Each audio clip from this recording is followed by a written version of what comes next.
안녕하세요. 방금 소개받은 강민경입니다. 저는 한양대학교에 재직을 하고 있고요. 여기 소개되어 있는 유선문학으로 박사를 받고 지금은 학생들에게 고전문학과 또 그 외 다른 문학을 가르치고 있습니다. 저는 글 쓰는 걸 좋아해서 국문학을 전공을 하게 됐는데 막상 들어갔더니 글 쓰는 거 말고도 읽는 것, 번역하는 것도 참 재밌더라고요. 그 재미를 알려주신 분이 정민 교수님이셨고요. 이 고전의 아름다운 컨텐츠를 아이들에게도 좀 알려줬으면 좋겠다 하는 생각을 가지고 있어서 제가 석사 때 이후로는 동화 작가로도 등단을 했습니다.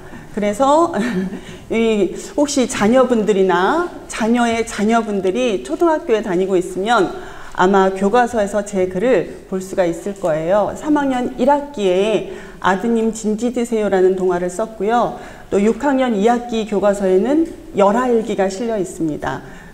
근데 이렇게 선생님들께서 막 고개를 끄덕여주시면서 반가워하는데 초등학교에 가서는 제가 사실 이런 얘기로 강의를 엄청 많이 했는데 유선문학으로 일반 강의는 거의 안 해봤어요. 그냥 대학교에서만 강의를 했지. 그래서 이게 과연 재밌을 수 있을까를 엄청 고민을 하면서 오늘 준비를 했는데 뭐 추석 전이기도 하고 또 풍성한 한가위, 더도 말고 덜도 말고 한가위 갖기만 하여야 되니까 재미있는 얘기 듣고 가신다라는 생각을 가지고 오늘 얘기를 이렇게 진행을 해볼까 하고 준비를 해왔습니다. 제가 이제 유선문학에 대해서 유선문학이라는 것이 뭘까라고 궁금해 하시는 선생님들도 계실 것이고 그래서 제가 지하철 타고 오면서 한 번 더 검색을 해봤어요. 제가 박사 논문을 쓸 때까지는 이 유선문학 또는 유선 이렇게 검색을 하면 안 나왔습니다. 대체로 뭐가 나오냐면 연예인이 제일 먼저 나오고요. 유선이라는 배우가 제일 먼저 나오고 그 다음에는 전기에 관련된 얘기 뭐 유선, 무선 뭐 이런 얘기가 나오고요. 그 다음은 전화로 뭔가 해야 될 때 이렇게 이제 유선이라는 것이 나오고 대체로 유선이 안 나와요. 근데 지금 유선 문학 이렇게 치면 조금 그래도 나옵니다. 제 책이 나옵니다. 그래서 제가 유선문학이라는 것이 아직도 이렇게 많이 생소하고 또 알려지지 않은 거지만 오늘 또 재밌는 얘기 듣고 가시면 그 다음부터는 유선이라는 것이 이런 거였지 하고 그 배우 유선과 더불어서 같이 생각나는 그런 장르가 되지 않을까 해서 준비를 해왔는데요. 오늘 저는 이런 목차로 제가 준비를 이렇게 해봤고요. 뭐 이런 것들을 시간 되면 다 하고 안 되면 뭐 끝까지 꼭 해야 합니까? 중간에 재밌는 부분이 있으면 끝나고 뭐 이렇게 할 생각입니다. 그리고 그냥 하면 재미가 없잖아요. 그래서 제가 중간중간에 퀴즈를 좀 만들어 놨고요. 퀴즈를 맞추시는 선생님들께는 제가 책을 좀 준비를 해왔습니다. 제가 쓴 책인데요. 재미는 정말 없습니다. 재미는 없지만 뭐 저의 원래 평소 신념이 그렇거든요. 마음은 가볍게 두 손은 무겁게 가셔야지 집에 들어갈 때 뿌듯하시니까 다 드리고 싶지만 그럴 수는 없고 제가 너무 해퍼 보여서 책을 몇 권만 준비해 왔으니 나중에 퀴즈를 내면 맞추신 분들께 제가 드리도록 하겠습니다. 먼저 유선문학이 뭘까라는 것에서부터 시작을 해야 될 것 같아요. 유선문학이라는 것, 이 큰 대주제를 보면 조선의 이상향, 유토피아라는 것이 이 하반기의 1차 큰 대주제잖아요. 그래서 근데 그 중에 유토피아도 알겠고 이상향도 알겠고 하는데 갑자기 뜬금없이 유선문학이 왜 나왔을까라고 궁금해 하시면서 오신 선생님들이 많으실 텐데 유선문학이라는 것이 말 그대로 여기 써 있는 요 한자 그대로 이게 논일 유자예요. 유람한다. 아까 어떤 선생님께서 이 3강을 처음 오셨다라고 말씀을 하시면서 1, 2강 때는 여행하셨어요 라고 말씀을 하셨는데 그렇게 나 지금 유람했어 아니면 뭐 여행했어 하는 그 유자가 요 유자고요. 어디서 논이는 거냐 하면은 신선, 세계에서 논이는 것 그것을 문학으로 나타낸 것을 유선문학이라고 얘기를 합니다.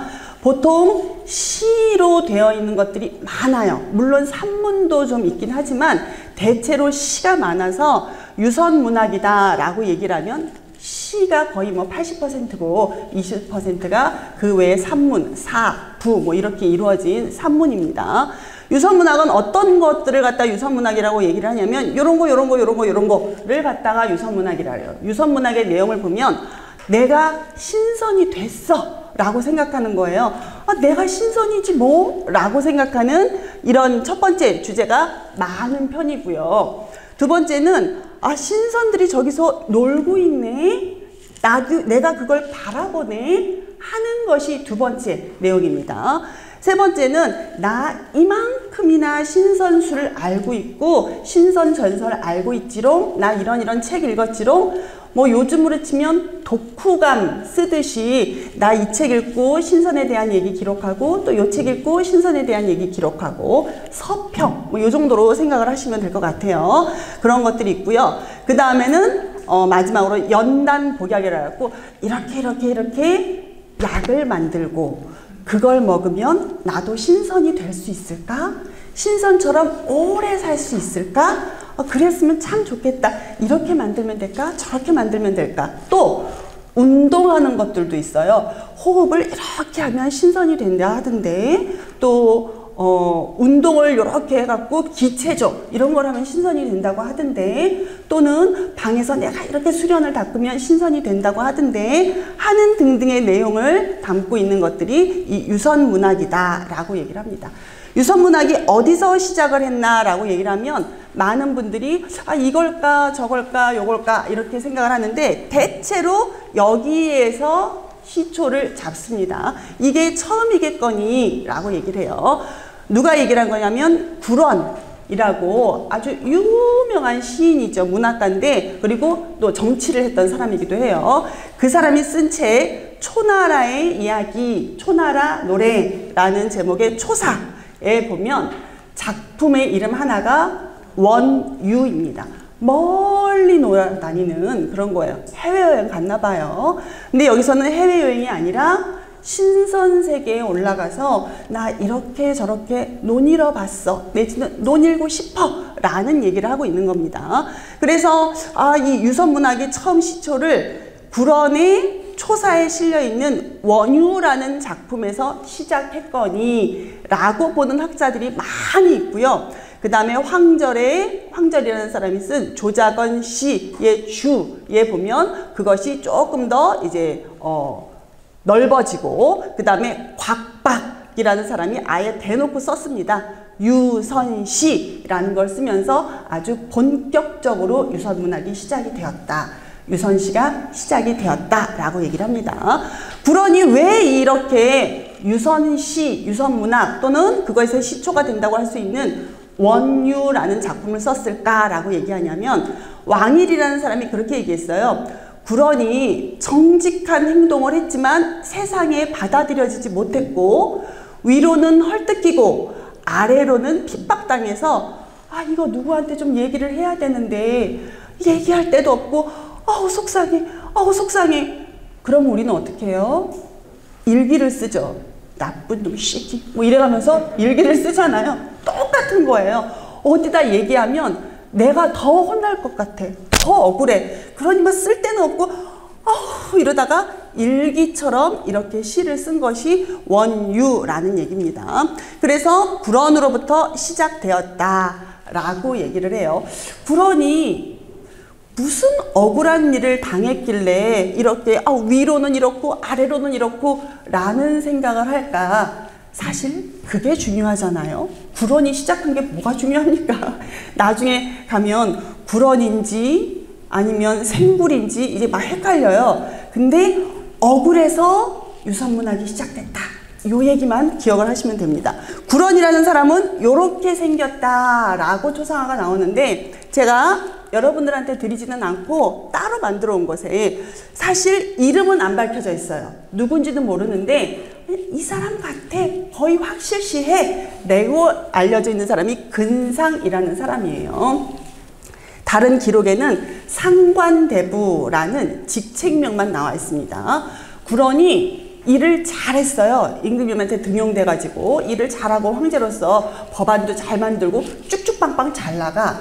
근데 이러면 꼭 시기 질투하는 무리들이 있잖아요. 기록에는 뭐라고 나와 있냐면 상관대부가 그를 시기 질투해서 라고 나와요. 근데 지금 사람들은 추측하기를 근상인 것 같아. 그 당시 상관대부가 근상이었어 라고 얘기를 합니다. 뭐라고 임금님한테 이간질을 했냐면, 구런이요, 임금님 명령으로 법안 만들라 그래 놓고 지 덕분에 지가 잘나서 법안이 잘 만들어진 거야 라고 온갖 사방에 떠벌리고 다녀요 라고 이간질을 한 거예요. 근데 임금님이 그 말을 안 믿으면 되잖아요. 아니면 이게 시켜가지고 너 진짜 그런 말 했니? 라고 사실 확인을 해보면 되는데 안 그러고 그냥 잘라버렸어요. 그러니까 갑자기 잘 나가던 뭐 우리로 치면 법무장관이 어느 날 백수가 돼버린 거예요. 그래서 돌아다니면서 너무 억울해, 너무 억울해, 너무 억울해 이런 얘기를 하는데, 그 억울하다는 얘기까지 해버리면 그것도 또 임금님한테 들어가고 네가 지금 내 명령에다가 억울하다고 그런 걸 거야 이럴까봐 차마 그 얘기는 못하고 이러면서 쓴 시가 바로 초사의 원유라는 얘기입니다. 여기 시가 있는데 우리 선생님들께서는 이 시를 읽어라 그러면 한자로 다 읽으실 거잖아요. 줄줄줄 읽으실 거잖아요. 그래서 제가 옆에 한글로도 써왔습니다. 그래서 조금 이제 같이 읽어보자 라고 이렇게 해서, 세상이 이렇게 질투로 차있다. 이거 아까 얘기했었잖아요. 아우, 걔는 왜 나를, 근상은, 상관대부 근상은 왜 그랬을까? 왜 그렇게 잘 나가는 애를 못 막았어? 그리고 자기가 또 잘 나간다라고 생각도 안 하고 열심히 일했을 뿐이에요. 열심히 일했는데 아예 그걸 갖다가 이렇게 못 잡아먹어서 그러니 나 참 속상해. 그러니까 원해. 어떻게 원하냐면 경거 그랬습니다. 경거라는 건 가볍게 날아올라가 라는 거예요. 그래서 훌쩍 날아올라가서 원유하기를 원해. 멀리 돌아다니면서 그냥 여행했으면 좋겠어. 우리도 너무 힘들고 세상에서 뭐 옆집 사람이랑도 사이가 안 좋고 뭐 이러면 그냥 훌쩍 떠났으면 좋겠다 하는 생각이 드는데, 이 당시에는 해외여행 이런 게 없으니까 신선 세상에 그냥 훌쩍 가버렸으면 좋겠다 이렇게 얘기를 하는 거예요. 나 올라가가지고 훌쩍 가서 신선 세상에서 그냥 떠돌아 다녔으면 좋겠다. 근데 나는 그러지 못해. 왜냐면 인간이니까. 그래서 여기서는 타고난 성품이 가볍다.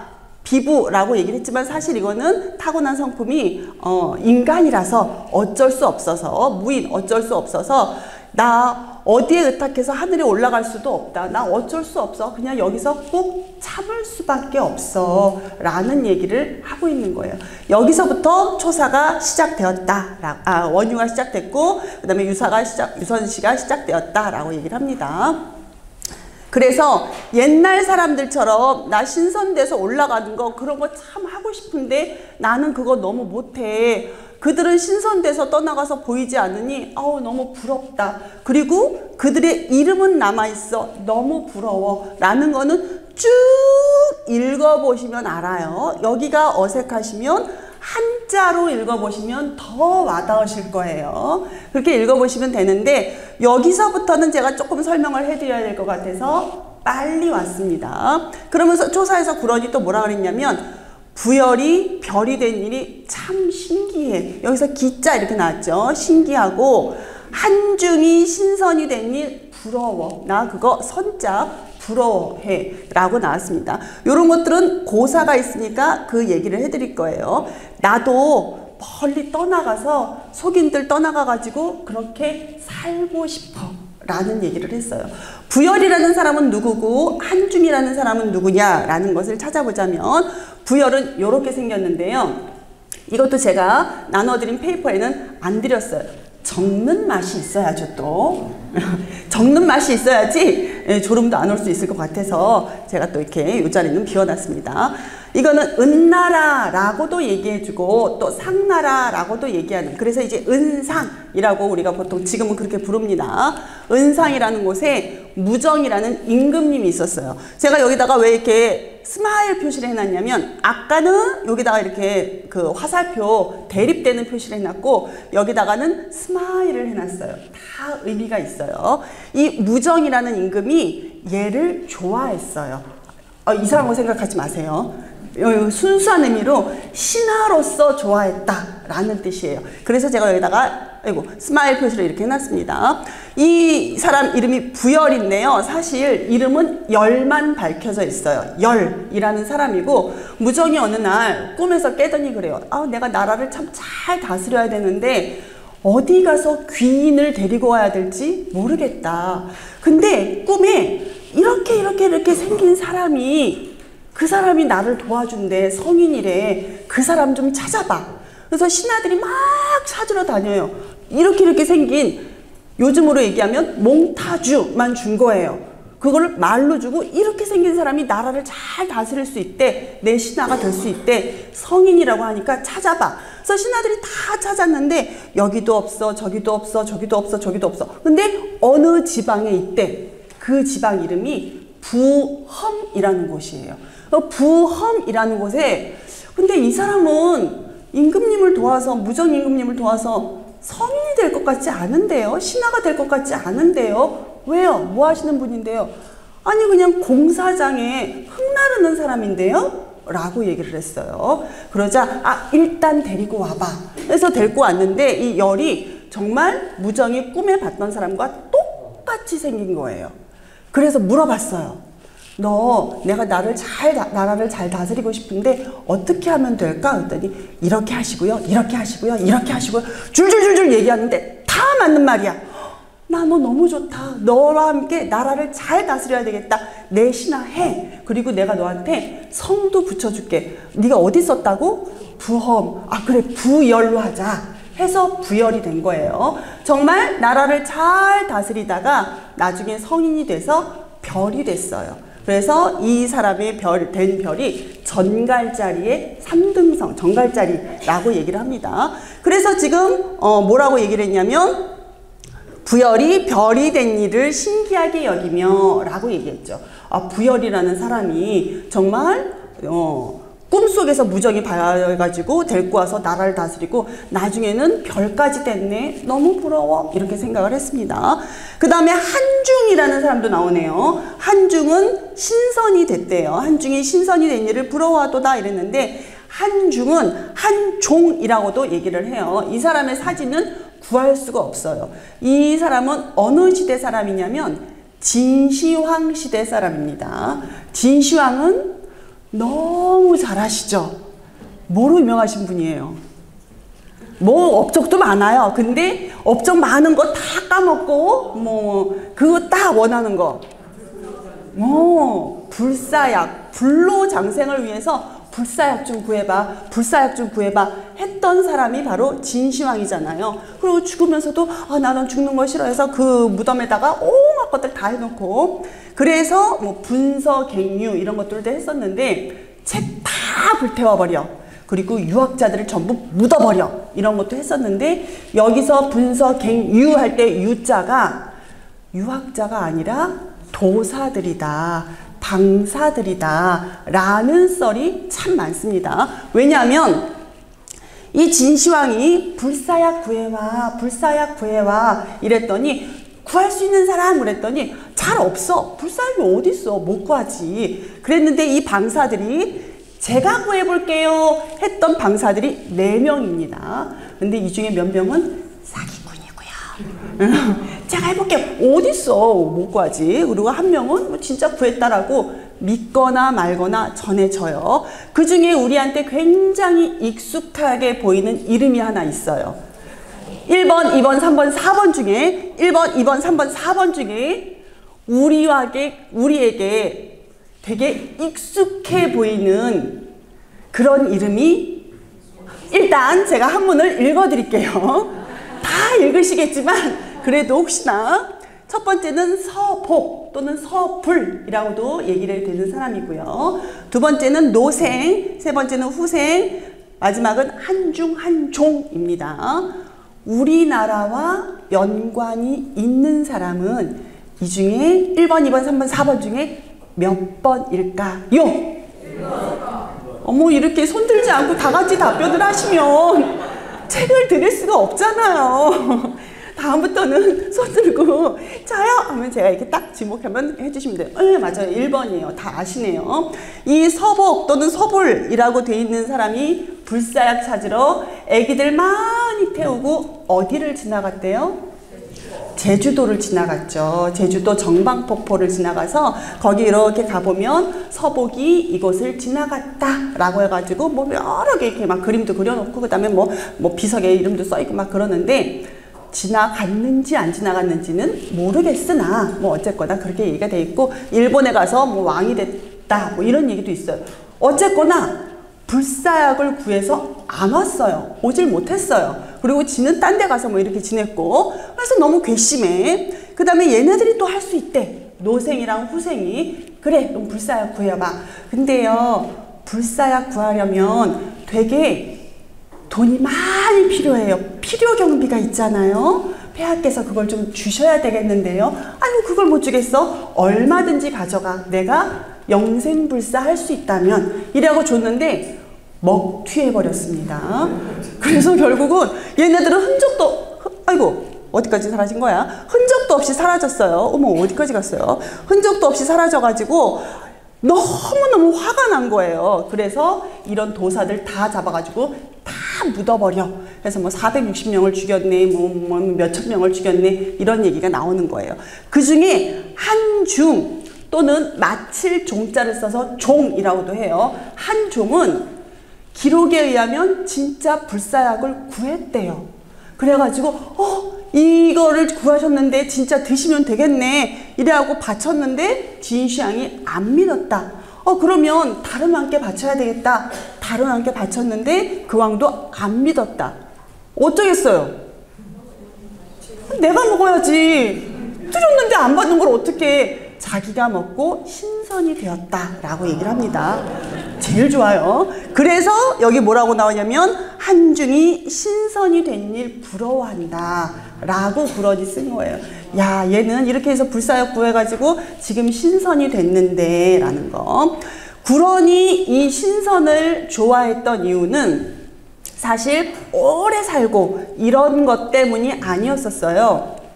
구런이 오래 살고 그다음에 병이 없고 이거보다 저 신선들은 살면 저 신선세계에선 날아다니고 이러니까 이 속세에서 시기 질투 이런 것들 없지 않을까 하는 것 때문에 신선이 되고 싶었습니다. 그래서 유선문학도 그런 식의 발걸음을 해요. 속세에 매이는 거 싫어.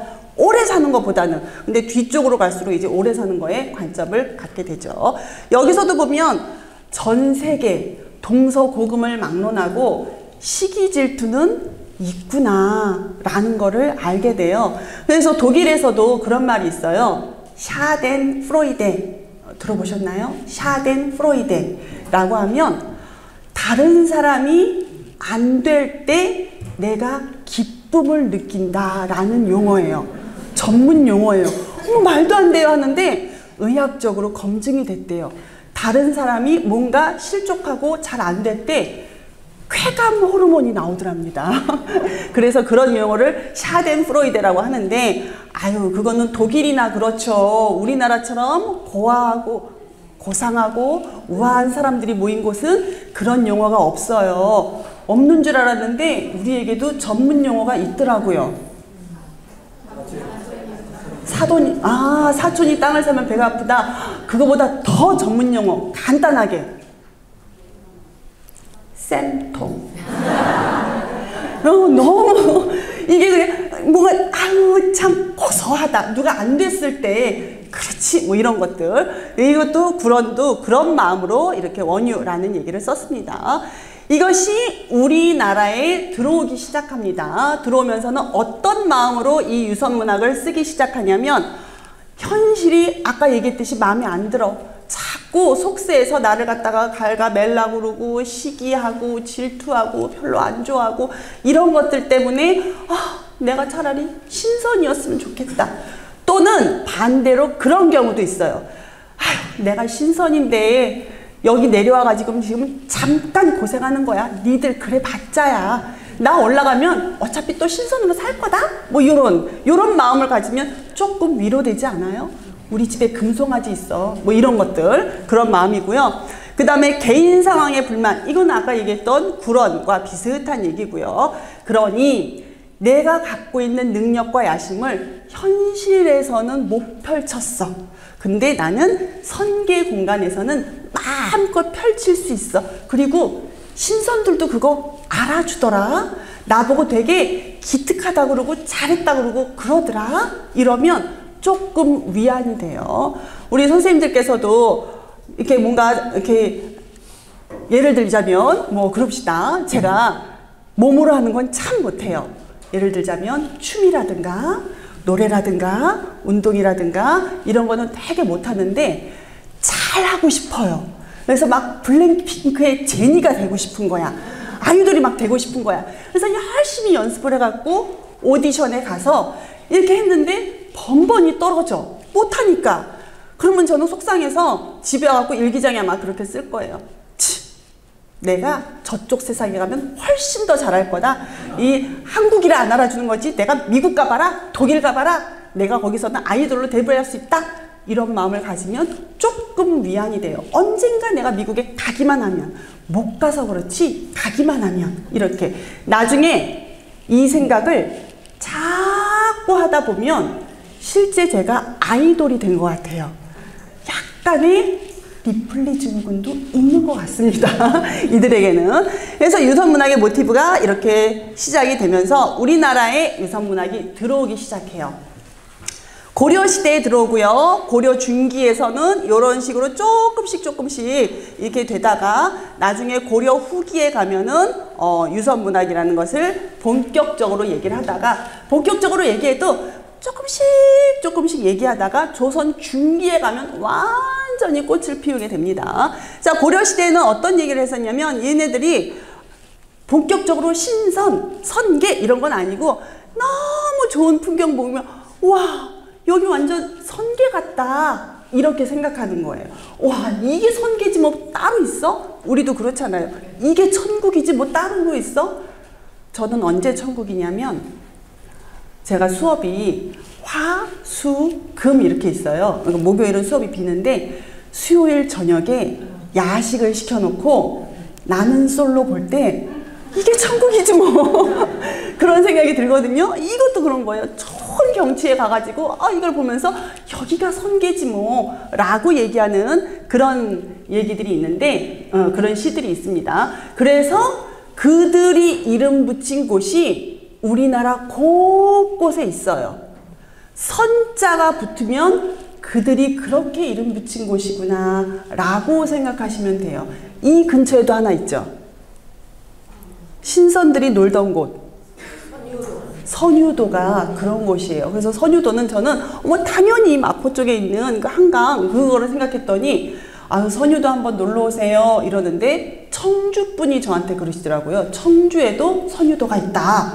청주뿐만 그러냐? 저기 경상도에 가면 거기도 선유도가 있다. 이렇게 얘기를 합니다. 그래서 정말 아름다운 경치를 보고서 이게 천국이지, 이게 선계지 라고 해서 이런 시를 남기고 나 이런 곳에서 살았으면 좋겠어 하는 얘기들이 이렇게 나옵니다.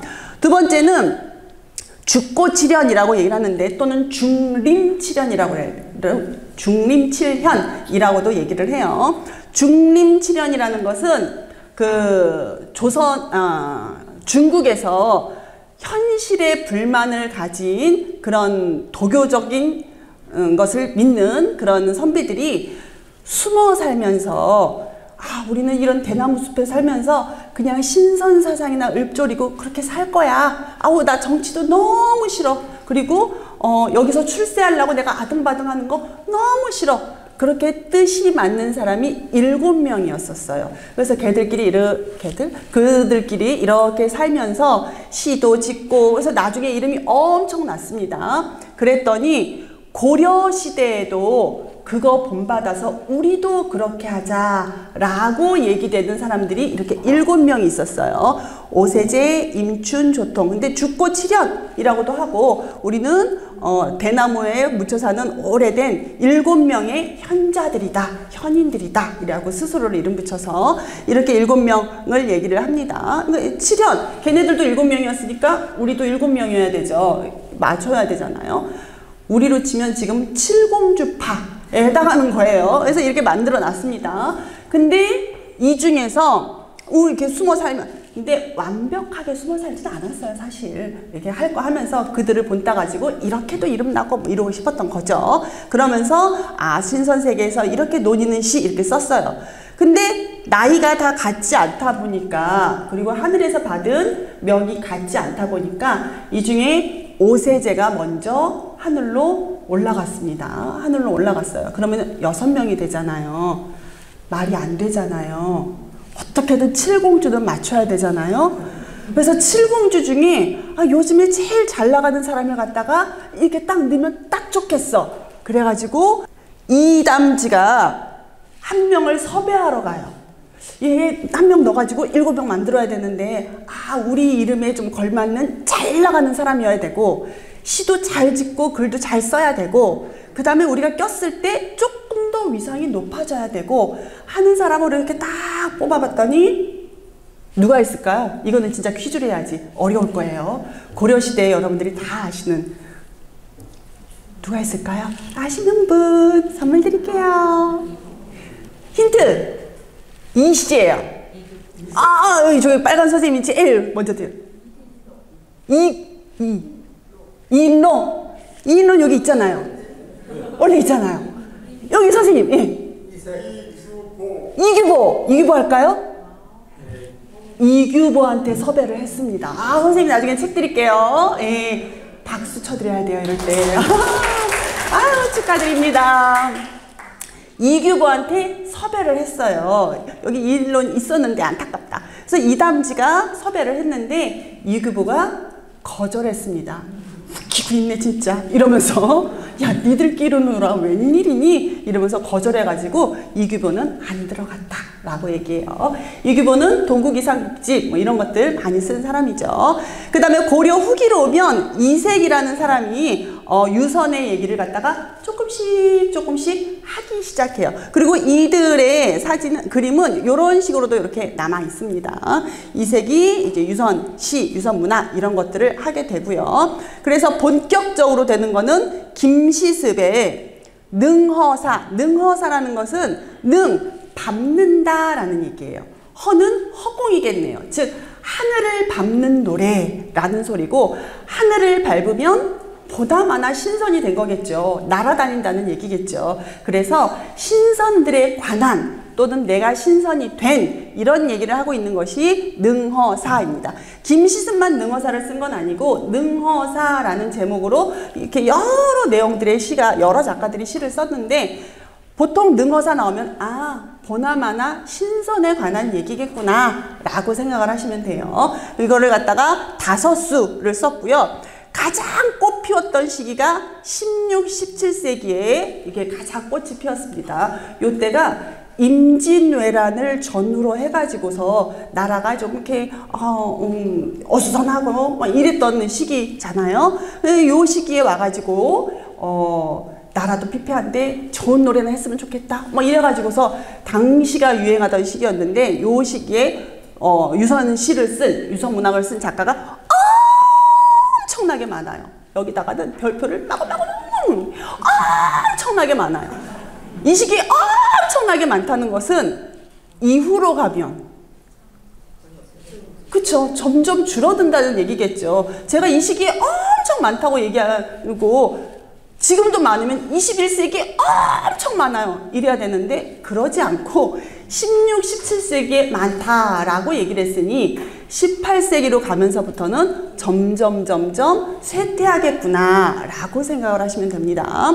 이 능허사도 한번 살펴볼 거고요. 그 다음에 유선문학의 꽃, 유선문학 작가가 엄청 많아요. 근데 그 작가를 뭘 굳이 우리가 다 읊조리겠습니까? 그리고 그 시를 언제 또 다 살펴보겠습니까? 대표적인 작가, 재밌는 이야기가 있는 작가, 그리고 강민경이 책으로 쓴 작가 한 사람만 살펴보면 되지. 그래서 제가 허난설원의 시를 가지고 왔습니다. 허난설원 책은 그의 일대기는 제가 동화책으로 썼거든요. 그래서 혹시 집에 자녀분들이나 자녀의 자녀분들께 허난설원을 모르는 자녀분들이 있다면 이렇게 같이 읽고 하시라고 제가 허난설원 얘기를 갖고 왔어요. 동화책으로 갖고 왔고요. 이거를 이렇게 어제 보면서 오기 전에 제가 썼지만 다시 이렇게 봤는데 나름 재밌더라고요. 그래서 이렇게 편하게 허난설원의 일생을 이렇게 보시기에 좋을 것 같습니다. 능어사를 보면 아침에 항해 먹고 이랬습니다. 항해라는 것은 이슬을 뜻해요. 이슬. 근데 아침부터 참이슬 먹은 거야? 빨간 뚜껑? 이거 아니고 전 술 모릅니다. 빨간 뚜껑이 독한지 파란 뚜껑이 독한지 전 잘 모르지만 대체로 이렇게 시키시는 분들은 빨간 뚜껑 시키시더라고요. 아침부터 술 먹은 거야? 하는데 그게 아니고 신선들은 이렇게 이슬만 먹고 산대요. 그래서 신선들이 먹는다는 이슬이 항해라고 얘기를 합니다. 그래서 아침에는 항해를 먹고 저녁에는 유하도 흐르는 놀, 이렇게 놀 하자거든요. 저녁 놀 할 때 그 놀. 그래서 흐르는 놀 이러는데 그 놀이 아니고 여기서 유하라는 것은 지금 이렇게 유하주 이렇게 나왔는데 이 술 아니고 신선들이 마신다는 술이 유하주예요. 그래서 그거를 본따서 이렇게 유하주 만들어가지고 이게 맑게 그런 술인가 봐요. 저는 막걸리 이런 건 줄 알았는데. 그래서 신선들이 먹는 술을 갖다가 유하주라고 얘기를 합니다. 이거를 잘 모르면 언뜻 보면 아침엔 소주, 저녁엔 막걸리 이런 거 같지만 그런 게 아니고 신선들은 이렇게 맑은 것들만 먹고 산다 라고 얘기해요. 그리고 네, 그렇습니다. 이게 녹화가 되다 보니 제가 흰소리를 많이 못하겠어요. 그렇지 않으면 더 흰소리를 많이 할 텐데 그래요. 그렇습니다. 아침에는 항해 먹고 저녁에는 유하주를 먹는다 그랬고요. 허공 가로질러 가느니 있단 말, 나 믿을 거야. 그런 거 믿을만 해. 허공을 가로진다는 거는 하늘을 날아다닌다는 얘기예요. 요새 또 디즈니 플러스에서 무빙이라고 조인성 나오는 보셨어요? 웬일이야. 아유, 아주 그냥 MZ세대보다 훨씬 더 앞서가시는 우리 선생님들인데 거기 보면 조인성이 막 날아다니잖아요. 조인성 아들도 날아다니고 그거랑 똑같은 거예요. 허공을 질러서 이렇게 잘 모르겠다 무슨 얘기인지 하시는 분들은 추석 때 보시면 됩니다. 조인성이 나오니까. 허공 질러 가느니 있단 말 모름지기 나 믿어. 이거 진짜 신선이 날아다닌다는 거 나 그거 믿어 라고 얘기를 합니다. 그리고 내가 그렇게 하늘 높이 올라가 갖고 이렇게 땅을 보면 얼마나 땅덩어리가 별거 아니게 보이겠어요. 잘 느낌이 안 와요. 무빙 보시면 됩니다. 거기 조인성이 이렇게 굽어보는 거 나와요. 굽어보니 땅덩어리가 묘묘 너무 아득해. 너무 코딱지만해. 우리 비행기 타고서 이렇게 보면 와 저기 내가 살았나? 이런 생각이 들고 저 많은 집들 중에 내 집 하나 없나? 이런 생각도 들고 하는 것처럼 야 이거 땅덩어리 너무도 코딱지만 하구나 라고 느끼는 거예요. 그리고 나는 그렇게 올라가면 많이 보일 줄 알았는데 그렇지는 않고 대붕 큰 새가 좀 보여서 신선들이 타고 다닌다는 새거든요.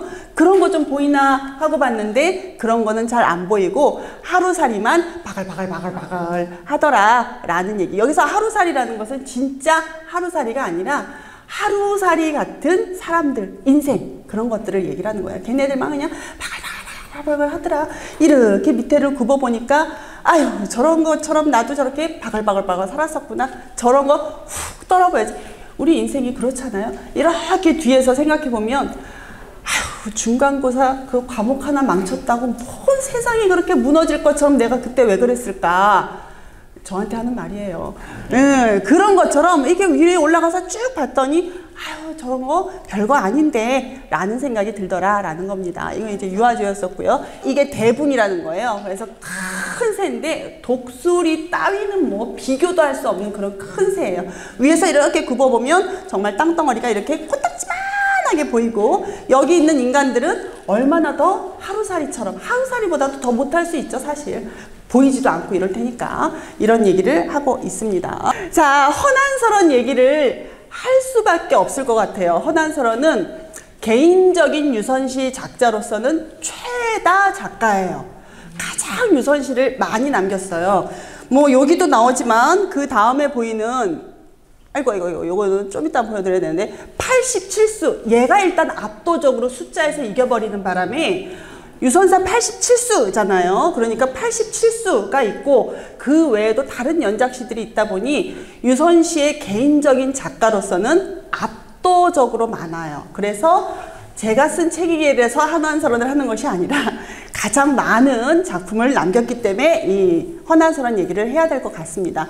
허난설원의 이 작품을 보다 보면, 아니 여인인데 일단 시를 썼고요. 그 당시에 여자가 남긴 시가 많지 않거든요. 근데 일단 여인인데 시를 썼고, 그 다음에 뭐가 그렇게 한이 깊어서 내가 신선일 거야. 아우 나도 신선이랑 논일고 싶어. 내가 신선이라면 나 죽어서 신선 될 거야. 라는 얘기를 했을까? 라는 게 궁금하잖아요. 뭐가 그렇게 한이 됐을까? 라는데 허난설원이라고 하면 보통 삼한을 얘기를 합니다. 근데 이 삼한이라는 것이 실제 허난설원이 한 얘기는 아니라 그래요. 뒤에 허난설원이 이런 한이 없었더라면 얼마나 더 날개를 펼치고 잘 살았을까. 그 당시 박지원, 연안 박지원보다 더 유명한 여류 문학가가 될 수도 있었을 것 같은데, 요즘 시대에 태어났으면 맨부커상 받은 한강만큼 될 수 있었을 것도 같은데 하는 마음에 안타까워가지고 뒷사람들이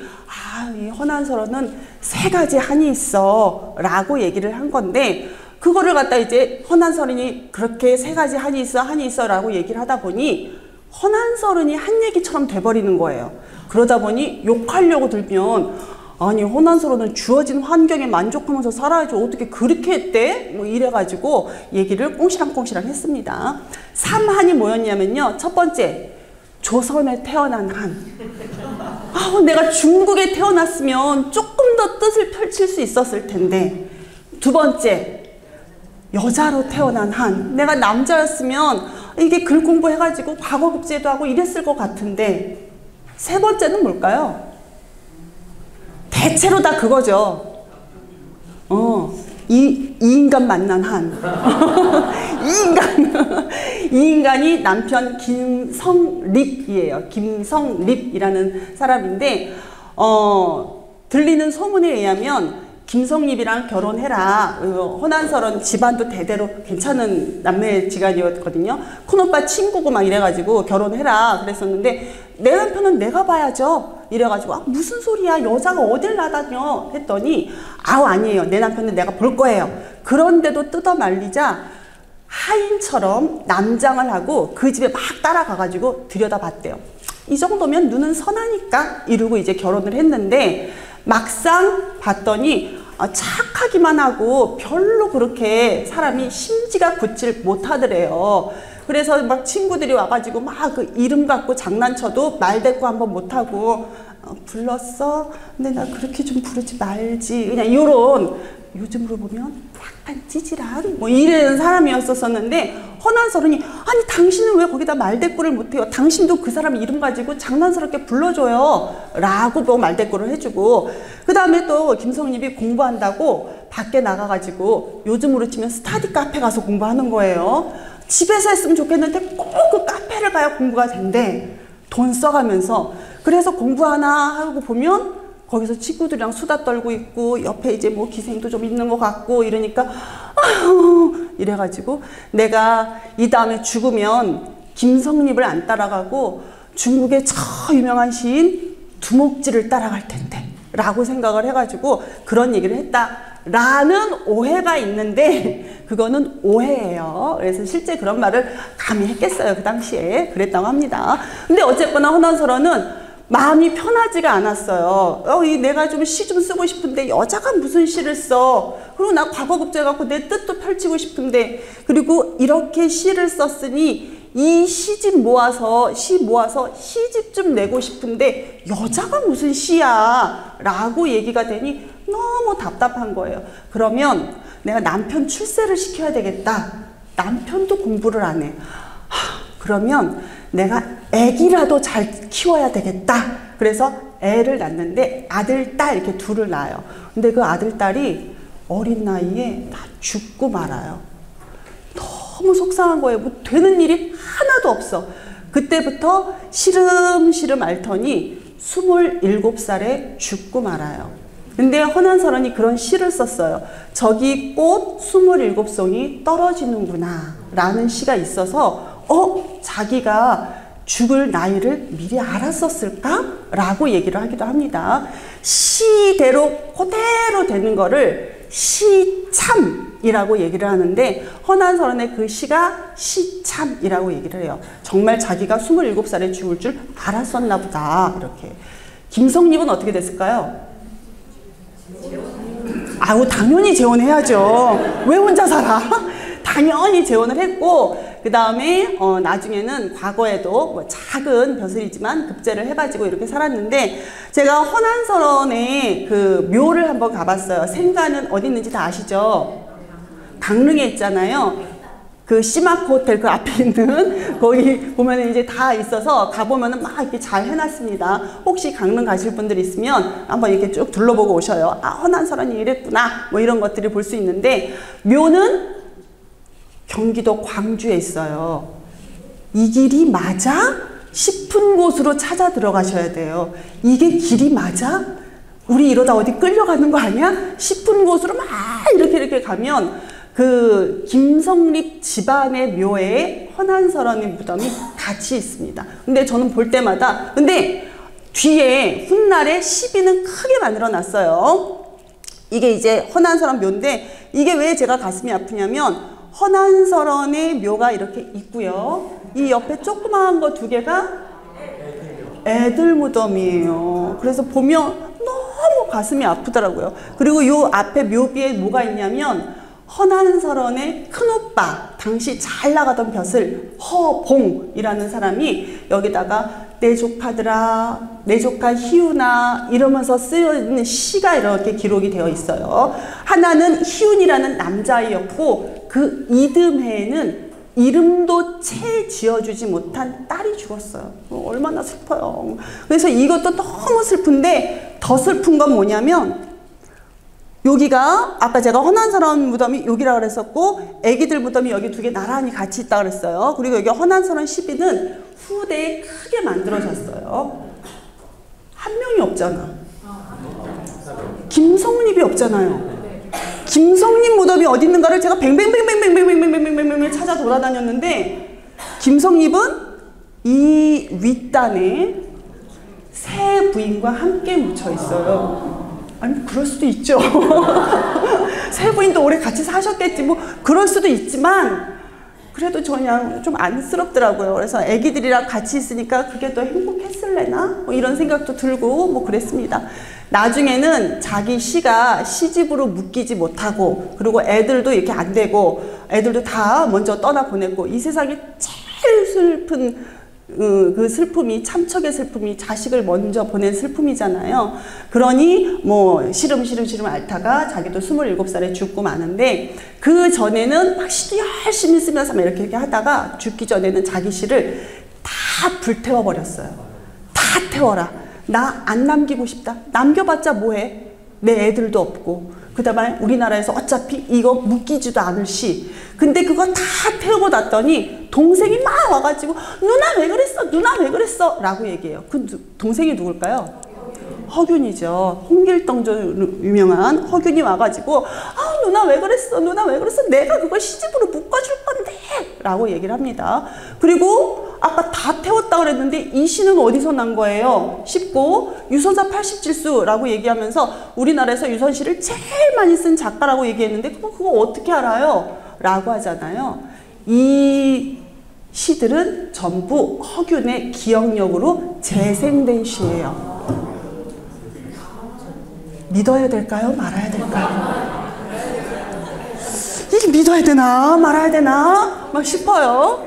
근데 헌안설원을 연구하시는 분은 허균의 기억력을 믿는다 라고 얘기를 하고, 그 다음에 조금 이렇게 헌안설원을 연구하지 않고 그런 분들은 말이 되냐? 어떻게 그 시를 다 기억해서 다 기록하냐? 라고 얘기를 하고 이렇습니다. 어쨌거나 헌안설원 시라고 일컬어져 있고, 허균이 나의 기억력은 분명하다 라고 얘기를 했으니 우리는 믿고 갑시다. 근데 또 살짝 까리한 것이 중국에도 유선사 87수가 있어요. 두 시를 비교를 해봤더니 알듯 말듯 비슷한 것 같기도 하고 아닌 것 같기도 하고, 이거 표정 아닌가 긴가 뭐 요래요. 까리해요. 그러나 우리는 믿고 갑시다. 헌안설원 시니까. 자, 헌안설원이 이런 시를 썼습니다. 나는 내가 신선이라면, 그리고 나 신선이래. 선계에서는 나보고 잠깐 땅에 내려가 있는 거니까 오래, 이러면서 이런 시를 썼는데 제목이 감우입니다. 느꼈다라는 거예요. 만남을 느꼈다라는 거죠. 이것도 읽어드려야 될까요? 뭐 다 아실 거니까 여기 읽겠습니다.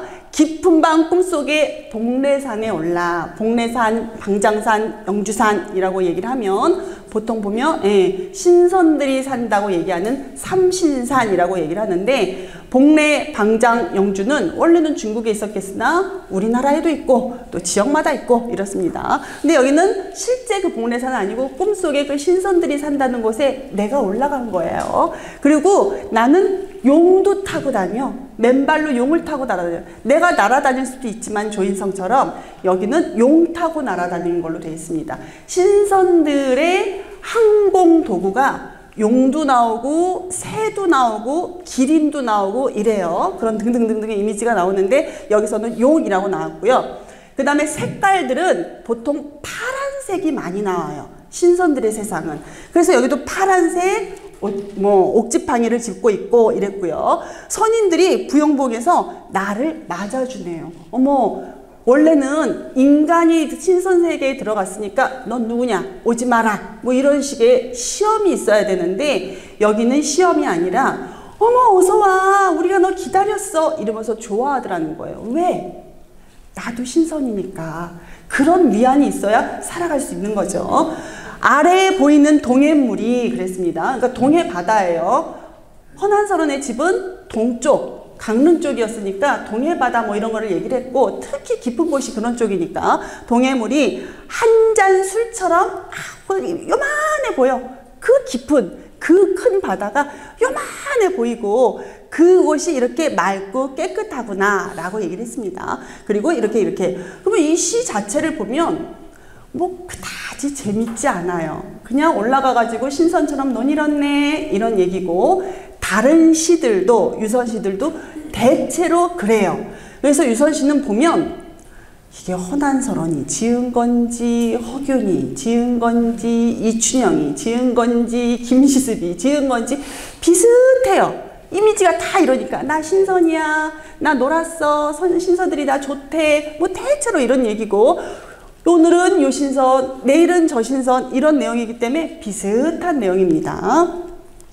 그래서 아까 이거 무덤 보여드렸고요. 유선사 87수 이 얘기도 하자면, 87수를 제가 이거를 하나하나 연구를 하면서 일단 헌안설원 거라고 믿고 연구를 하면서 이렇게 보다 보니 이게 무슨 얘기인지 잘 모르겠는 얘기들이 중간중간에 보이더라는 거예요. 예를 들자면 여기서는 비경이가 누구지? 싶은 거죠. 비경이는 누굴까? 이래가지고 이걸 갖다가 하나하나 비경을 찾아보고, 그 다음 또 구수에 나오는 또 거기 어떤 인물이 나오니까 그걸 또 한번 찾아보고, 십수에 나오는 또 누구를 찾아보고, 이런 식으로 쭉 찾아봤더니 이 유선사 87수가 다 가지고 오는 소재들이 대체로 다 태평광기라는 책에 나오는 신선들이더라는 거예요. 그래서 이게 헌안설원이 쓴 게 맞다면 아마 헌안설원도 그 당시에 태평광기라는 책을 읽고 그것에 나오는 인물들을 가지고 아 나도 얘한테 부탁해야지, 나는 얘랑 이렇게 놀았었네, 얘가 이렇다면 이랬을 텐데 그 당시는 이랬었지, 이런 얘기를 한 게 아닐까라고 추측을 해봅니다. 자, 요 얘기를 한번 읽어볼게요. 한가롭게 해에 청랑 풀었다. 푸른 주머니를 끌러가지고 그 안에 있는 소서는 신선들이 읽는 책이에요. 뭐 흰 책, 뭐 평소의 책, 이게 아니라 신선들이 읽고서 도를 닦는 책을 소서라고 얘기를 합니다. 그래서 신선들의 책을 읽고 있는데 달빛은 이슬에 흐릿해지고 개소나무 꽃도 성그러졌네. 그러니까 이게 뭐 이렇게 밤이 막 이렇게 깊어지고 뭐 이런 얘기를 갖다 이렇게 한가하게 표현을 하고 있고요. 서왕모라고 얘기되어 있는데 서왕모는 중국에서 도교 여선 중에 탑이라고 일컬어지는 신선이에요. 여선이에요. 그래서 서왕모 그러면은 항상 아 얘가 여선 중에 탑. 그리고 여선 중에서도 특히 다른 신선들과 견주어도 별로 그렇게 꿀리지 않는 그런 여선이에요. 그래서 신선 중에 탑이라고도 볼 수 있습니다. 서왕모는 산해경에 그 최초의 기록이 나오는데요. 산해경에 나온 걸 보면 이렇게 생겼어요. 호랑이, 그 무서운 얼굴에다가 호랑이 몸을 하고 있고 뭐 이런 식으로 나와요. 그래서 처음에는 되게 무서운, 그 선생님들한테도 그게 갔죠. 그림이 잘 안 보이지만 요렇게 갖고 그 다음에 뒤쪽에 나오는 거에서도 보면은 얼굴은 요렇게 생겼는데 호랑이 몸을 하고 있다 이러고 나옵니다. 그러다가 목천자전을 비롯한 다른 기록에 가면 여성스러워져요. 이 앞에는 좀 오락부락하고 무섭고 대신 힘도 더 셌어. 그랬다가 나중에는 이렇게 점점 예뻐져 가지고 나중에는 진짜 예쁜, 서왕모 그러면 아주 그냥 얼굴도 엄청 예쁜, 그래서 누구랑 뭐 황제랑 서로 썸씽 있고 이런 인물로 서왕모가 그려집니다. 서왕모가 이렇게 나왔었고요. 이 서왕모의 시녀가 아 봄인데 할 일도 없고, 봄에는 원래 뭐 해야 돼요? 꽃놀이도 가야 되고 사랑도 해야 되고 이렇잖아요. 싱숭생숭 이래야 되는데 그럴 게 없으니까 그냥 비경이한테 나 노래나 불러줘 라고 얘기했어요. 무슨 노래? 보허사 불러줘 라고 얘기를 한 겁니다. 보허, 아까랑 똑같아요. 능허랑 똑같은 거라서 이것도 신선들이 허공을 밟는 노래라는 건데 그냥 보허사, 능허사 그러면 신선들의 노래구나 라고 생각하시면 됩니다. 근데 비경이가 누구야 싶잖아요. 그래서 비경이를 찾아봤더니 비경이는 아까 얘기했듯이 태평광기에 나와 있는 인물인데 허찬, 허비경 얘네들이 서로 커플이에요. 그래서 둘이 엄청나게 연주를 잘해요. 노래를 잘해요. 그래서 아, 이 시는 아까 봤던 유선사 그 시는 결국 여기 나오는 신선들한테 노래해줘. 신선들이 서로 이렇게 유유자적하면서 노는 얘기를 이렇게 그냥 이미지로 보여준 거구나 라는 것을 알 수가 있습니다. 얘가 나왔던 것이 아까 얘기했듯이 태평광기라고 얘기했는데 태평광기를 읽고 대놓고 독후감 쓴 사람도 있어요. 그 사람이 이춘영이라는 사람이에요. 이춘영은 독신선전, 신선전을 읽고 라는 거예요. 아까 얘기했듯이 서평 쓴 거예요. 독후감 쓴 거예요. 근데 한 편 쓰지 않고 53수를 썼습니다.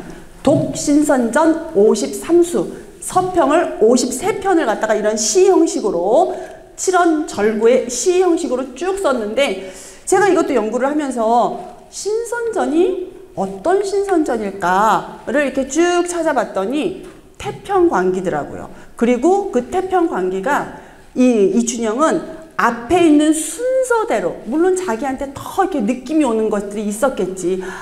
1번은 별로야. 1번 빼고 2번 신선 좋아. 그럼 이제 2번 신선이 첫 번째가 되고 3번 넣고 4번 넣고 이런 식으로 이렇게 쭉 나왔습니다.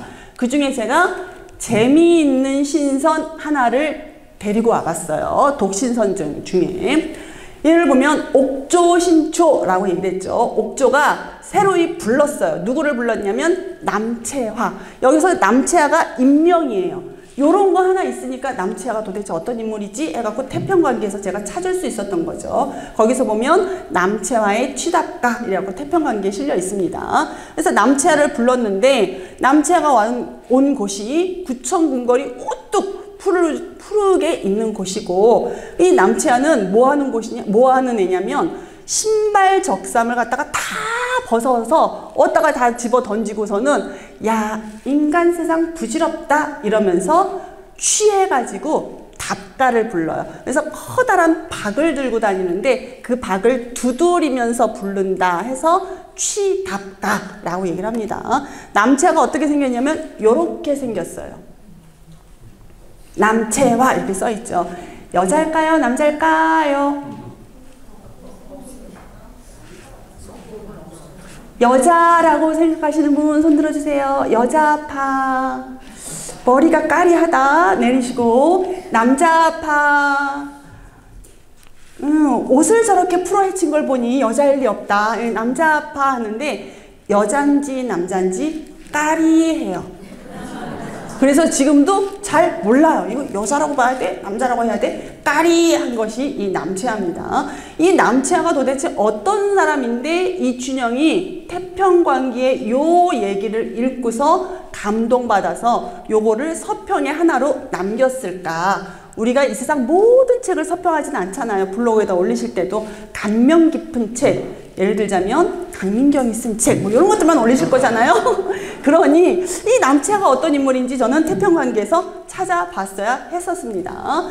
태평관기의 신선전에 보면 남채와 조가 있는데 거기 이런 말이 나와요. 남채아는 어디 사람인지 모른다. 근데 늘 해진 푸른 적삼을 입고 협대 단추가 달린 검은 나무로 만든 허리띠를 차고 그 다음에 한 발은 신발을 신고 한 발은 맨발이다. 실제 그런가 봤더니 아 진짜 한쪽은 신고 한쪽은 벗은 것 같아요. 이렇게 다니고 그 다음에 여름에는 적삼 속에 솜을 넣었고 이게 뭐야 여름에 패딩 입고 다닌 거예요. 여름에는 패딩을 입고 다니고 겨울에는 눈 속에 누우면 수증기가 뿜은 몸에서 열이 그렇게 펄펄 나는 것처럼 야 이게 보통 사람은 아니다 싶어요. 매번 성읍에서 노래를 부르고 다니며 국어를 하고 큰 박판을 갖고 다녔는데 그래서 아까 여기서 이제 박이 안 보이나요? 박이 원래 있어야 되는데 여기는 없는 요 박을 갖고 다니는데 원래는 큰 박판을 갖고 다녀요. 그거를 두드리면서 노래를 부르는 거예요. 그래서 취하여 답가를 부른다 했기 때문에 취하여 답가를 부른다. 그래서 취답가라고 얘기를 했습니다. 사람들이 재밌어 하면서 막 쫓아다니는 거예요. 구경을 해요. 그리고 기지가 민첩해서 뭐라고 물으면 즉답을 해줘. 즉문즉답이야. 요즘에 스님이 잘 하시는 즉문즉답인데 그것이 아주 기가 막혀요. 제가 들었던 것 중에 가장 기가 막힌 즉문즉답 그 성철 스님이셨나요? 요새 하시는 스님이 그 스님께서 즉문즉답을 하시는데 제가 진짜 와 이러면서 막 빵 터지면서 웃었던 것이 뭐냐면 너무 괴로워요. 뭐 옆에 있는 사람이 자꾸 힘들게 하고 그래서 속상해서 어떻게 해야 될지 모르겠어요. 그랬더니 그 스님이 교회에 나가보세요. 라고 해가지고 빵 터졌던 것이 있는데 이런 식으로 뭘 물으면 즉답을 해주는데 아주 그냥 빵 터지게 너무 재밌는 얘기를 해주는 거예요. 그래서 사람들이 모두 포복절도했다. 선생님들 같아요. 포복절도했고 미친 것 같기도 하고 아닌 것 같기도 하고 그래서 신발을 치면서 답가를 불렀다 라고 하면서 그 노래가 이렇게 나옵니다. 답가 부르는 남채와 이렇게 나와서 뭐 요거는 별로 안 중요해요. 그래서 이런 시가 나오고 그 다음에 이 가사가 이랬는데 이랬다. 그리고 나중에 그는 훌쩍 날아갔다 라는 얘기가 나와요. 그래서 아마 이춘영도 이 남채와의 얘기를 갖다가 갖고 온 것을 보면 이 남채와가 이렇게 보통 사람과 섞이지 않고 제 마음대로 살다가 훌쩍 신선이 돼서 날아간 것이 참 인상 깊게 느껴졌나 보다, 좋았나 보다 라고 추측해 볼 수 있어요. 근데 여기다가 나도 부럽다, 좋다 이런 얘기를 이춘영은 안 썼어요. 허나서로는 썼거든요. 나도 신선이 됐으면 신선돼서 날아가고 팔아 뭐 이런 얘기들이 막 써 있는데 이춘영은 그냥 딱 도프감이에요.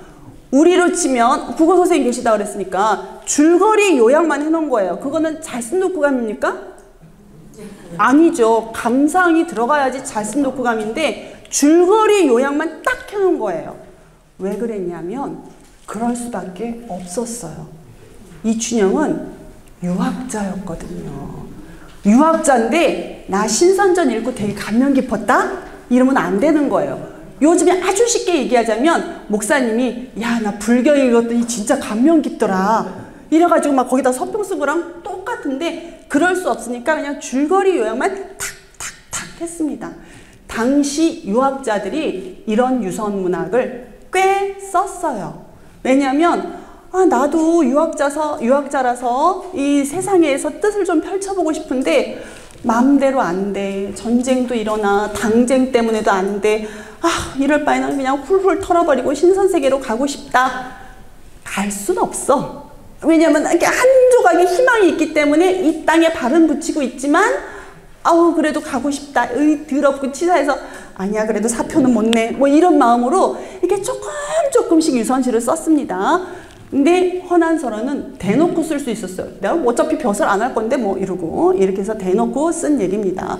자, 이런 식으로 그 당시 태평광기 신선들의 얘기, 신선, 여선, 방술 이래가지고 우리나라에 번역한 책이 22권 정도로 나와 있는 책이에요. 엄청나게 두꺼운 책인데 이걸 그 당시 사람들이 참 많이 읽었나 보다 라는 게 허난설원이나 아니면 이춘영의 글을 봐도 짐작할 수가 있어요. 당시에도 사람들이 참 신선을 바라보고 신선들이 사는 선계를 그렸었나 보다. 심지어 유자들조차도 라고 생각을 할 수가 있습니다. 그런 것들이 어디 잘 드러나 있냐면 한림별곡에 우리 어렸을 적에 기억도 가물가물하던 그 시절에 배웠던 한림별곡에 보면 이런 거 다 읽고 그 다음에 뭐라고 나왔었냐면 여기 태평광기 400여 권, 태평광기 400여 권이라고 나와 있어요. 그때는 뭔지도 모르고 외우셨죠. 그리고 요 밑에 있는 게 뭐가 중요하겠어요? 경기 어떠하니 있고 이게 중요하지? 뭐니까? 경기책 알아서 요 경기 어떠하니 이게 중요해가지고 그렇게 외웠었는데 우리가 무심코 지나갔던 그 바로 윗구절 태평광기 400여 권. 저는 우리말로 번역해서 지금 22권, 3권이라고 말씀을 드렸어요. 색인본까지 해서 그렇게 말씀드렸는데 그 당시는 권수로 400권이었나 보다 라는 게 짐작이 되고 오죽하면 여기 태평광기 400여 권, 태평광기 400여 권을 나는 다 볼 거야. 이 경치 어때? 우리가 이거 다 읽는 경치 어때? 라고 얘기를 했을 정도로 태평광기가 많이 읽혔었구나 라는 것을 짐작할 수가 있다는 거죠. 유자들한테도 왜? 신선들의 세계는 그들한테도 바라던 바였기 때문에 이 세상에서 안 풀리니까 신선세계에서나 내가 이 세상에서 이렇게 안 풀리는 거는 내가 쟤들보다 뛰어나기 때문이야. 뭐 그럴 거 있지 않아요? 그런 마음으로 했습니다. 그러나 이거는 이제 좀 이따가 제가 보여드릴 건데 그 남채화 얘기가 나왔었잖아요. 그래서 남채화 사진이 좀 있는 것을 찾아봤으면 좋겠다 라고 했는데 우리 조선시대에 보면 이렇게 신선들의 그림을 그린 것들이 많이 있어요. 그래서 여러 신선들이다. 그래서 군선도인데 이거는 뭐 추석 끝나거나 아니면 시간 되실 때 한번 가서 보셔요. 이태원에 있는 미술관 거기 어디죠? 리움 박물관에 가면 이걸 갖다가 이렇게 띡 볼 수가 있습니다. 김홍도의 군선도 무료니까 제가 가서 보시라고 말씀드리는 거예요. 저는 삼성맨이 아닙니다. 근데 여기 보면은 군선도 그래갖고 김홍도에 이렇게 그림이 나와 있고요. 이것이 사실은 이런 식으로 이렇게 끊어져 갖고 되어 있어요. 얘네들이 누군지 이렇게 신선들의 특징을 가만히 보면은 다 드러나요. 근데 맨 뒤에 봤더니 이건 이제 해상 군선도라고 똑같은 애들인데 대신 바다를 막 이렇게 가는 그런 모습이에요. 근데 얘네들이 누구냐라는 것이 이런 식으로 다 드러나요. 얘는 이거 들고 있으니까 이철계고 여동빈은 이렇게 나와 있으면 여동빈이고 문창은 붓을 들고 있으니까 문창이고 뭐 이런 식으로 랄랄랄랄 다 나오고 그 다음에 이렇게 거꾸로 가고 있으면 노자고 뭐 등등등등 있는데 여기 보니까 남채화라는 애가 나오네요. 근데 남채화가 여자로 그려졌네요. 여기서는 여자로 그려졌는데 여잔지 남잔지는 지금 헷갈려요. 그리고 얘가 남채화다 라고 얘기하기에는 얘가 왜 남채화지? 쉽잖아요. 뭐 박이 있는 것도 아니고 신발을 하나 벗은 것도 아니고 취해가지고 노래를 부른 것도 아니고 해서 얘가 남채화일 수도 있지만 마고일 수도 있다라고도 얘기를 합니다. 마고선녀. 마고선녀는 인간들한테 제가 좀 이따가 또 보여드릴 건데 수명을 주는 선녀다라고 또 얘기를 했었어요. 그래서 그 마고선녀일 수도 있다라고 해요. 그래서 여기서는 남채화를 여자처럼 그려놨네요. 이런 남채화 그림이 있는 그런 신선도도 있습니다. 유선문학은 근데 지금 제가 열심히 강의를 했지만 사실 재미가 없어요. 그래서 유선문학으로 박사를 딴 사람도 유선문학으로 석사를 딴 사람도 많지 않아요. 그냥 한 번 하면 그냥 끝이에요. 왜냐? 이미지가 비슷하거든요. 쓰는 사람도 맨날 그 얘기가 그 얘기 같고 읽는 사람도 맨날 그 얘기가 그 얘기인 것 같아서 유선문학은 18세기 이후로 쇠퇴하기 시작합니다. 더 이상 재미가 없는 거예요. 그래서 여기서 뭐라고 나오냐면 당시풍의 영향으로 유선문학이 쫙 재미를 늘렸다가 재미를 봐가지고 사람들이 막 쓰기 시작했다가 몰개성화 아까 얘기했듯이 누구신지 비슷해. 다 똑같아. 그래서 아 이거는 정말 강민경의 색깔이 드러난 거야. 이거는 서신의 색깔이 드러난 거야. 라는 문장적 특성도 없어.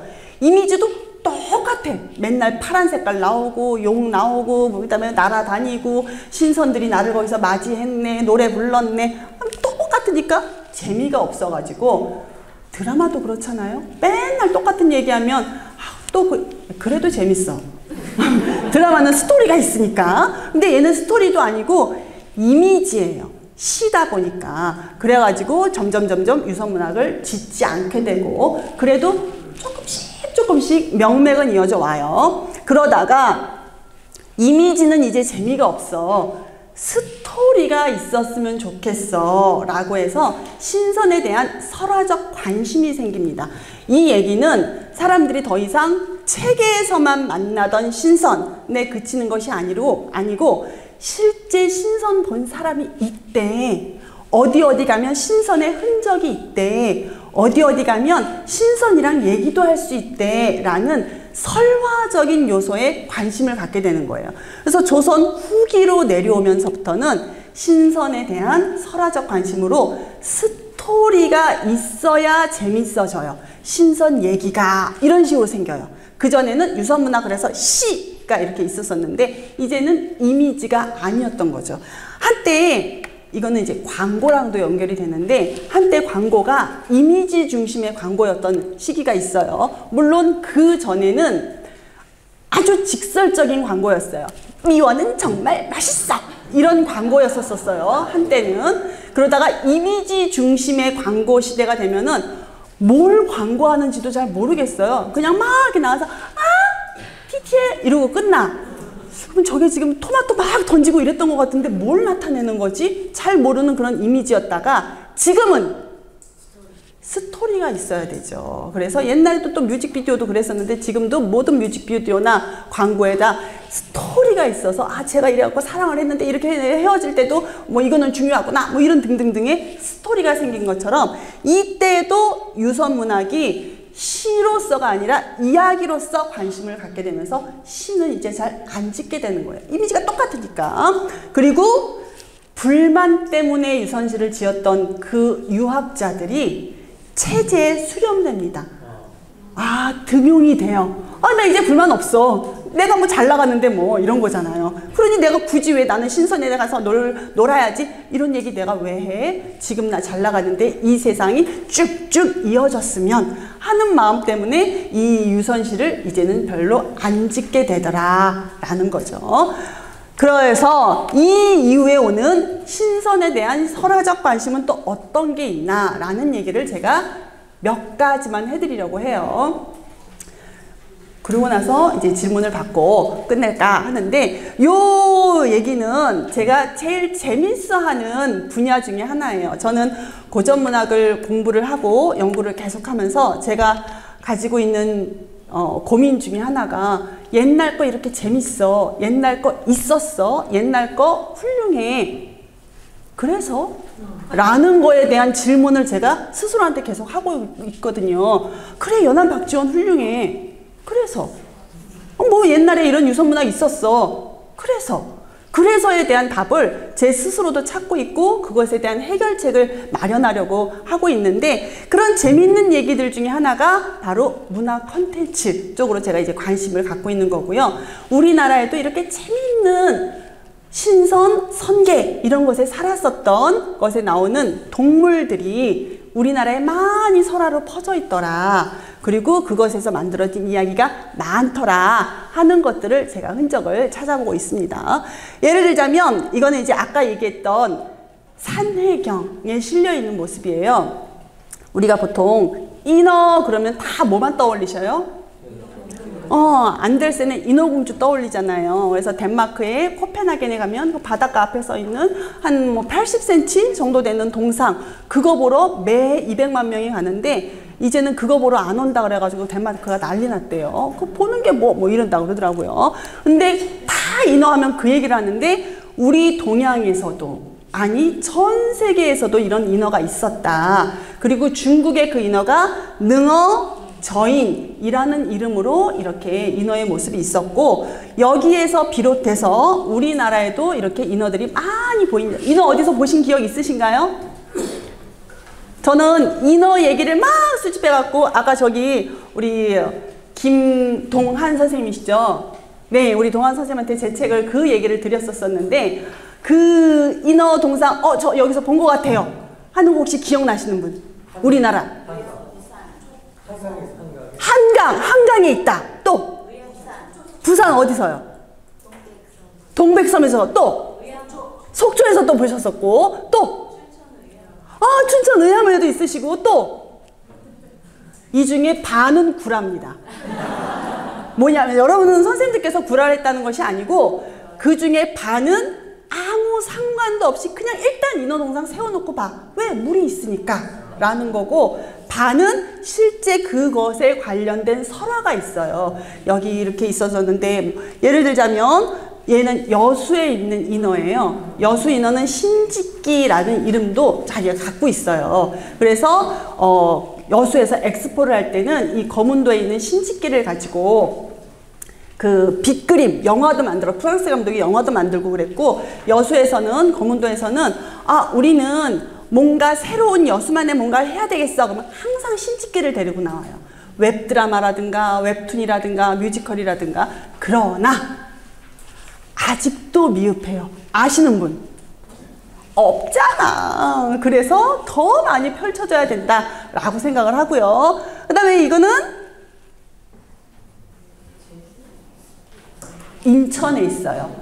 인천 장봉도에 있는 인어인데요. 인천 장봉도에도 사람들이 야 인어공주를 왜 여기다 세워놨냐 이러면서 그냥 쓱 지나가는데, 알고 보면 그 밑에다가 이 장봉도에 인어가 나타나면 풍년이 나타난다고 돼 있고 막 이렇게 기록이 있거든요. 근데도 왜 안델센 인어공주 이러면서 쓱 지나가고, 어떤 분들은 못되게 막 만지고 지나가고 이러는데, 뭐 그렇습니다. 그 다음에 이거는 다 아시죠? 아까 말씀하셨는데 동백섬에 있는 인어예요. 이 동백섬 인어는 여기 이렇게 황옥이에요. 황옥. 구슬을 이렇게 들고 있어요. 이 황옥공주가 미란다라는 나라에서 시집 왔어요. 우리나라 무궁국의 왕한테. 근데 친정이 너무 보고 싶은 거야. 그래서 할머니가 이 황옥을 들여다보면 친정 네가 보고 싶은 얼굴들이 나올 거야. 얼굴 보면 되게 고향이 그리운 얼굴 아니에요? 친정이 보고 싶은 얼굴 아니에요?